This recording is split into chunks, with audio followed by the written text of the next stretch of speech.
Hi, everyone. It's wonderful to be here today to share my research on skin interface wearable sweat biosensors. So I'm Weareable, assistant professor of medical engineering at Caltech. Medical engineering is a relatively new department at Caltech focusing on translational research. So we have heard a lot of story about wearable technology. They are expected to play a very important role in personalized healthcare because they can continuously collect data from our daily activities and tell us what's going on and what's going wrong with our health. But if you look at commercially available health monitors, like Apple Watch or Fitbit, so they can mainly track the physical activities or vital signs, but fail to provide more useful information about our health at a molecular level. So we think one major challenge, which is also a great opportunity in this field, is how can we collect this chemical or molecular information from our body continuously and ideally non-invasively? So we are looking at human sweat. As you know, sweat is a very important body fluid. We can retrieve sweat conveniently, continuously, and non-invasively. And sweat contains numerous biomarkers.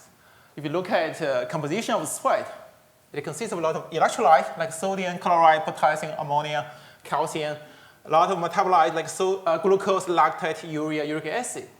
We can find more than 30 amino acids and more than 300 proteins from sweat. And there is also peptide hormones secreted through sweat gland. And of course, heavy metals, a number of drug molecules can be found in human sweat as well. So basically, sweat analysis can be a promising non-invasive approach for health examination. But still, many people don't even know how useful would be sweat. In the past decades, actually, many people tried. Sweat analysis can be used for disease diagnosis. One classic example is cystic fibrosis. Diagnosis is based on sweat chloride. It could also be used for doping control, drug dosage control, genomic studies, and fitness monitoring. But again, not many is very widely used in clinic, just because limited by the way how people do in the past about the sweat sampling and analysis. What people do in general, they're using a sweat patch, they collect the sweat over 24 hours or even several days. Then they send out the sample to a lab for laboratory HPLC or LC-MS analysis. As you can imagine, it is a long-term average data. And there's a lot of skin contamination, evaporation happens. There's a lot of problem in case of the accuracy. Like a temporary solution. Actually, our sweat chemical changes dynamically. So as you can imagine, if we have a wearable sweat sensor that can analyze this sweat biomarker in real time and send the data to our cloud storage or cell phone, we could collect this big data for health monitoring, disease diagnosis, and very importantly, it's a data-driven world. Actually, we are missing a large set of continuous chemical information. So this could be used for numerous fundamental and clinical investigations. In 2016, while I was still a postdoc at UC Berkeley, I proposed a new platform for sweat analysis. It is a fully integrated wearable sweat sensing system that can perform in situ sweat analysis, including like metabolites, analysis of metabolites, electrolyte, as well as skin temperature, for example. This is our first generation. We can analyze these 5 markers, and right now we can do a number of different biomarkers, including other metabolites like calcium, pH, urea, uric acid, alcohol, and drugs. So this system can perform on-site signal conditioning, processing, and wireless transmission. You can read the data in your cell phone. As you can see from here, we can package the sensor into a wristband, headband. We developed the cell phone app. You can real-time track this kind of chemical information from your cell phone. You can record the continuous information of this sweat biomarker, and this could be used for different applications. And so far, maybe some people still have concerns since you are analyzing sweat. So what if I don't sweat? And especially in a clinical setting, right? There's a lot of patients that cannot even do any exercise. How can they get sweat? So to address this problem, we developed a neural model, a neural platform that can perform sweat induction and sensing simultaneously. As you can see here, one major problem we're trying to address, excess sweat beyond physical exercise. One promising approach is through a chemical process called Iontophoresis. Basically, apply a small current through the skin. This kind of positive charged drug molecules, such as polycarbon, methacholine, or carbachol, they can go through the sweat gland and stimulate your sweat gland and trigger local sweating process.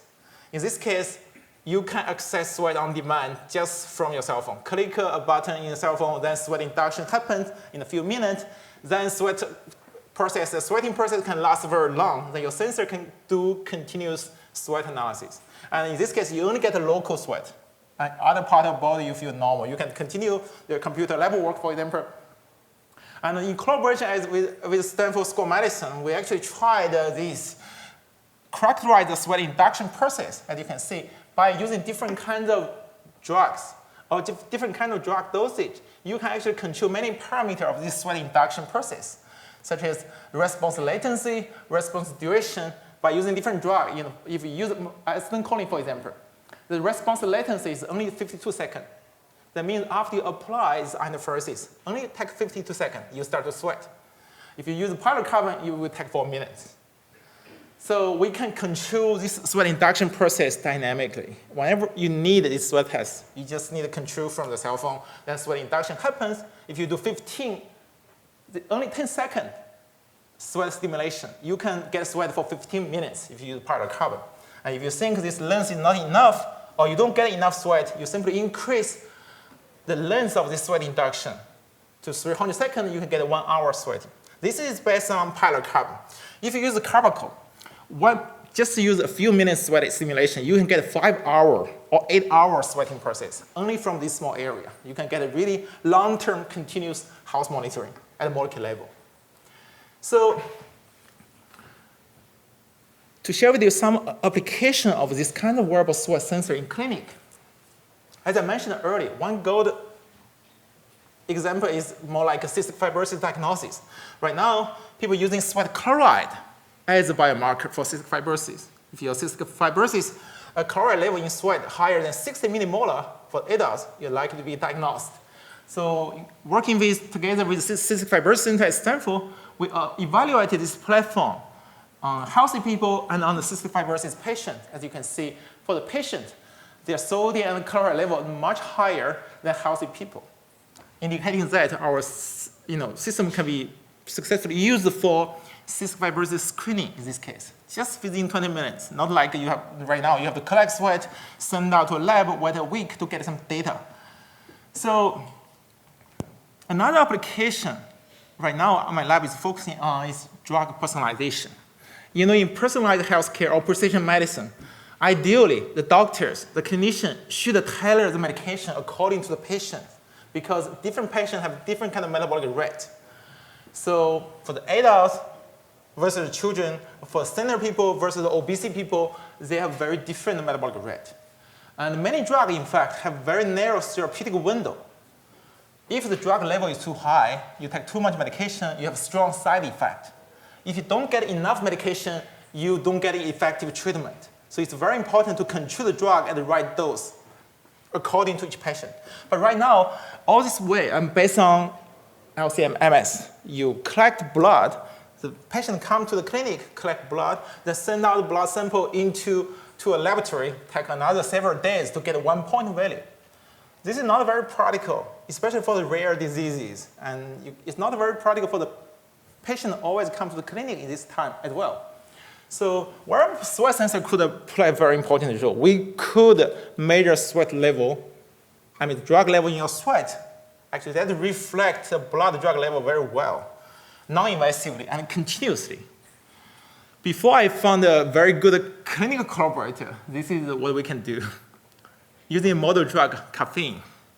Because we are drinking coffee every day, caffeine is a medication. So by just use a proof of concept, we monitor the caffeine level in sweat. And we can get, you see the dynamics of your caffeine in your body. After you drink coffee in the first hour, you reach the peak, you feel probably the best at that time. You can actually study the metabolism of this drug in your body.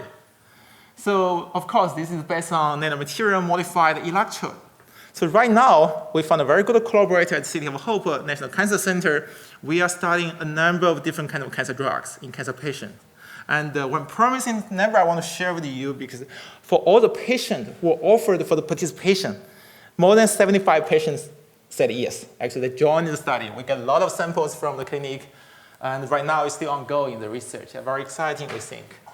So despite the progress of this wearable sweat sensor, there are a lot of challenges as well. So for example, people keep asking me how about skin contamination, sweat evaporation, and how fast, how the temporary resolution of your chemical sensor.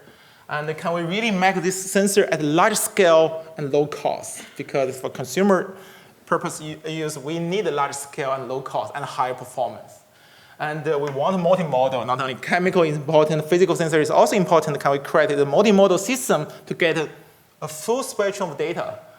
And in the end, validate this system, a wearable sensor, toward a specific disease model. Even we say sweat sensor could be important, how important that could be. We need to validate them. So very recently, we proposed an all laser-engraved wearable sweat sensor platform for metabolic and nutrition monitoring. In this case, by using a carbon dioxide laser, you could fabricate a highly sensitive physical sensor, chemical sensor, and microfluidics. The chemical sensor is, you can see, this is a sensor patch. We can make very large scale. And at the proof of concept, we demonstrated the use of the sensor to monitor several major nutrients and vital signs along with skin temperature. So you can see here, by using laser engraving, you can make a sensor at a large scale and very low cost. This mechanism is using carbon dioxide. It will cause carbonization of this polyimide film. All you need is a CO2 laser cutter and a polyimide film. You can fabricate this graphene structure. And they can serve as very sensitive chemical sensing. You can see the beautiful structure, very uniform. And we can get trace level nutrients and metabolites, such as uric acid and tyrosine. So this type of laser engraved system, as you can see, this chemical sensor is much better compared to commercially available health monitoring electrodes, such as glass carbon, screen printing electrode, and gold electrode. By putting this sensor into raw sweat or saliva, only this laser engraved graphene sensor, you can see the signal from uric acid and tyrosine, for example. And we did a number of selectivity study using HPLC as well as electrochemical analysis, compared the selectivity of this sensor to uric acid or tyrosine versus a number of other amino acids and metabolites.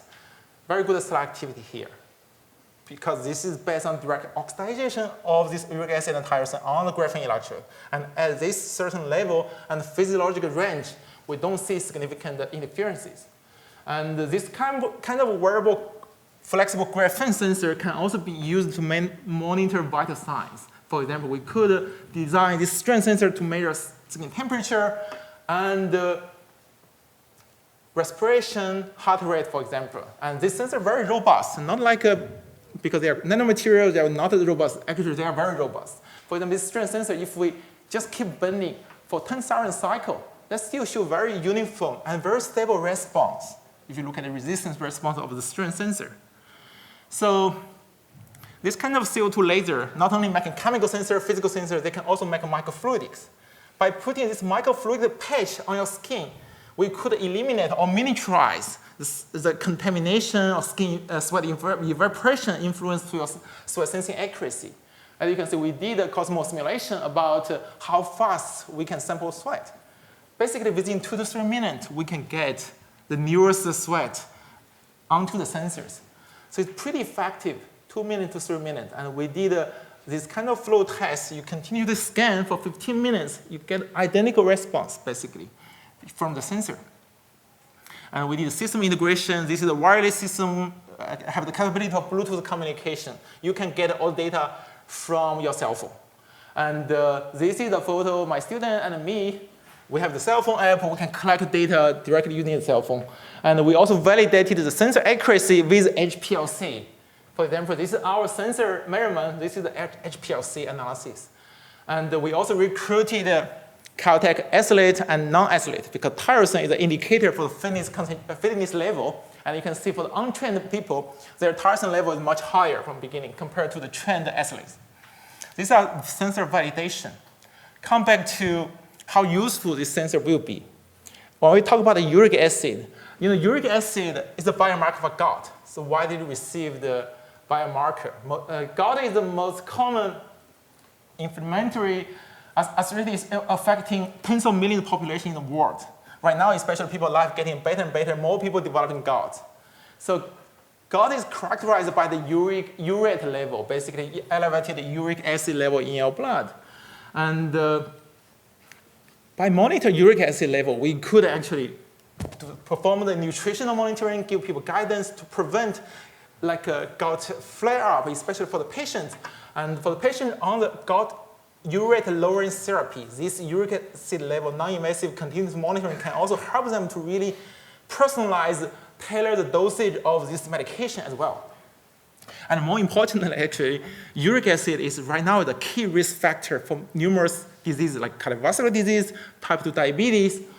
So we actually did a diet study by taking a purine-rich diet. Here, just like sardine, for example, the canned sardine is very easy to control and a high purine level. We can see how sweat level reflect blood uric acid level. And we did we did a study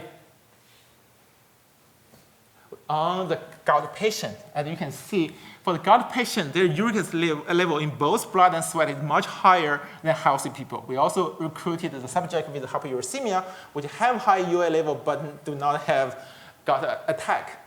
So we can track the uric acid level continuously for 7 hours during a day, and we can see sweat level also follows blood concentration. Very high correlation factor we get from sweat and serum UA levels. And right now, we're also collaborating with the clinical chief, basically the chief of clinical nutrition at UCLA, Professor Zhaoping Li, to monitor a number of other metabolites and electrolytes, basically nutrients, which is very important for monitor metabolic syndrome. Before you develop metabolic syndrome, you basically can really reverse the trend, possibly by taking the nutritional intervention guided by this wearable sensor. So another topic, actually, briefly want to share with you is about mental health. So we developed a mobile health biosensor that could track stress hormone level in our sweat. Because mental health right now is a big deal. But if you look at stress, anxiety, depression, or even pain, there is no good way to monitor. Also right now, clinical quantifications, they are based on questionnaires, which could be very subjective. And one important biomarker we could monitor that can reflect your stress or anxiety level is cortisol, for example. There's several other stress hormones, of course. Cortisol level is important. That reflects stress, and the circadian rhythm of the cortisol level reflects your metabolic or mental health level. For example, depression population or PTSD population have a different cortisol rhythm pattern. We talk with also a lot of neuroscientists when they do even the animal study. For example, when you take the mice, more cortisol level, when you take the blood, you are actually induce stress to the mice as well. You don't get the actual concentration if you do invasive way to monitor blood cortisol level. So we developed this mobile health platform that can non-invasively track the cortisol level in human sweat. And we actually found that a very high correlation between sweat and the serum cortisol level. We tracked the subject for 7 days. We found a very good circadian rhythm of sweat cortisol as well. And we also designed 2 stress-inducing events. We can track the cortisol level during the dynamic stress response. To summarize, we developed this wearable sweat sensing platform that can real-time track these sweat biomarkers continuously and non-invasively. And this kind of information could be used for fitness tracking, disease diagnosis, and we believe that this larger set of data we collected using the sensor could be used for numerous fundamental and clinical investigations. In the end, I would like to thank my group at Caltech. I joined Caltech 2.5 years ago. This is my group right now, and our funding support as well. Thank you very much for your attention.